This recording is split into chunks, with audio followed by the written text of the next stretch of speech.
Hey friends, in today's video, I'm going to walk you through exactly how I break into SaaS, software as a service, if I have to start from scratch again. No audience, no money, no funding, just a lot of hustle and a clear strategy.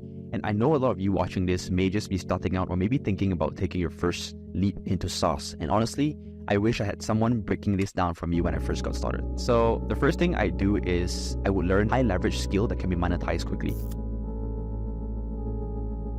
Now, when most people think of SaaS, they imagine some fancy coding skills, but honestly, that's not necessary today. With tools like Bubble.io, Airtable, Zapier, using these tools make it really easy for anybody, even non-coders, to build their own software solutions. Bubble is great for building fully functioning web applications without touching a single line of code. But let's say you're a little intimidated by that. You can always just start with Zapier and Airtable. These tools allow you to automate workflows and create powerful systems with minimal effort. I once worked with a small business owner who needed to streamline their client onboarding process. With just Airtable and Zapier, I was able to automate pretty much everything without building with a single line of code. All in less than a day, and it was production ready, it was secure, it was all good. This saved so many hours of manual work, having to do the whole software development lifecycle, from testing to designing your own designs to everything. So I walked away with a paid project and a case study to show future clients.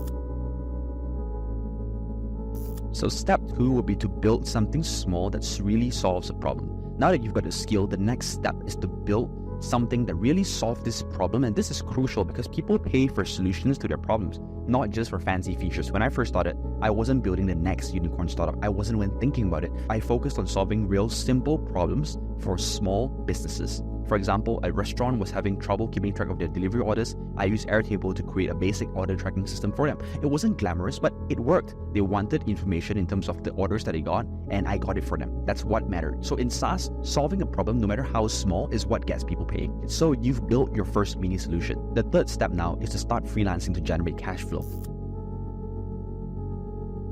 To build a SaaS in the early days, cash flow is going to be tight. You won't have a lot of money. In a product-based business like SaaS, you have to spend a lot of time building stuff, and oftentimes to build something that's competitive in the market requires a lot of time and a lot of energy. So I personally would take the route of freelancing or doing some form of service to generate cash flow quick. You're not going to be able to build your own dream SaaS business right away without some funding or at least some stable income. So what I would do, and basically this is what I've done in the past, is I would reach out to small business owners and creators offering to automate their workflows to build custom software for them using Bubble, Airtable, or Zapier. One of my early clients was an e-commerce entrepreneur who was struggling with manual order processing. I created a simple Zapier automation that saved them hours each day, and I charged a few $1,000s for the project. It's a win-win because I get experience, made money, and got valuable feedback from someone using my solution in the real world, and for him, he got it done for fairly cheap, and he didn't have to hire his own team of developers to put it for him. So I've realized one thing, which is in SaaS, relationships really are everything. When I first started, I thought I could just focus on building products and just focusing on getting a really great product out without putting myself out there. But what I quickly realized is that most successful people in this space are great at building relationships and leveraging on them.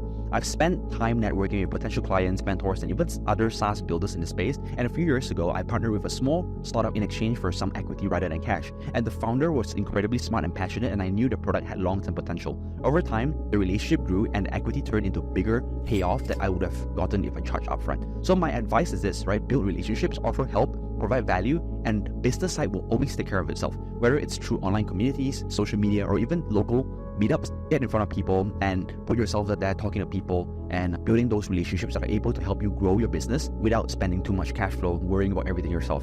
So once you've got some steady freelance income or a service-based business, the next step is to scale. This is where you start transitioning from freelancer to a SaaS entrepreneur. And one way to do this is by productizing your services. For example, let's say you've been building custom workflow automations for e-commerce businesses. Instead of doing one-off projects, package that knowledge into product. Maybe it's Zapier templates that automates order tracking, or maybe it's a full-fledged web application built on things like Bubble that solves the common pain point for e-commerce businesses. For me, I've personally seen this work incredibly well. You're taking the service that you've already proven people will pay money for and turning it into a product that can scale. You're no longer trading time for money, and you're now selling a product that can be used by hundreds or even thousands or tens of thousands of customers. And the next step is a step that I think a lot of people seem to overlook when building out their SaaS. Building a great product is only half the battle. You also need to learn how to market it.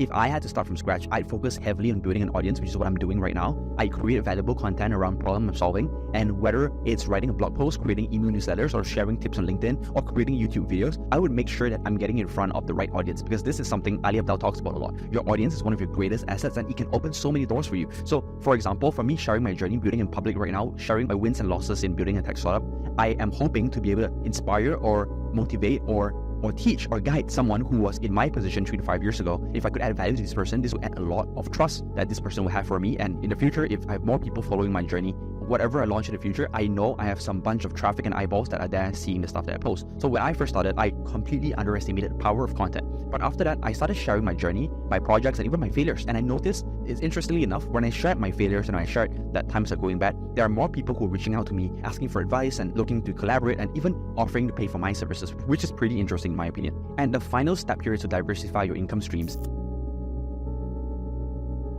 And in SaaS, you don't want to just rely on one source of revenue. Here's what I would do, right? So I mentioned about freelancing, which is offering custom solutions to clients and making sure you make cash flow out of that.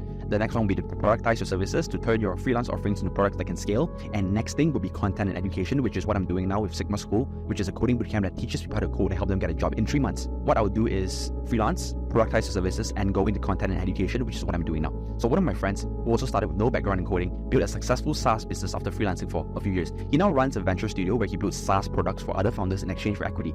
While the cash flow there is low, he has a lot of interest in terms of building products. Initially, he started with freelancing, then he transitioned to building his own product, and now eventually he's scaling it by working with many other businesses, because you gotta know what his strengths are. For him, his strengths are with software. So he worked with businesses and marketeers who are great with product ideas, design, and just partnerships in general, so he can focus fully on the software, helping them make sure that the entire tech stack scales. So if I had to start all over today, this is the path that I would follow. Start with learning a skill that provides leverage, build something simple that solves a problem, freelance to generate cash flow quickly, and then productize your services. Along the way, focus on building relationships. That's so important. Marketing and creating multiple streams of revenue is definitely not an overnight process, but it works for sure 100%. So thanks for sticking through this entire video, and if you found any value, please drop a comment below with your biggest takeaway from this video, and I would love to hear what are your own journeys and your own learnings in your journey building a startup, or even if you just have an idea, do drop it below and let me know your thoughts. Thank you.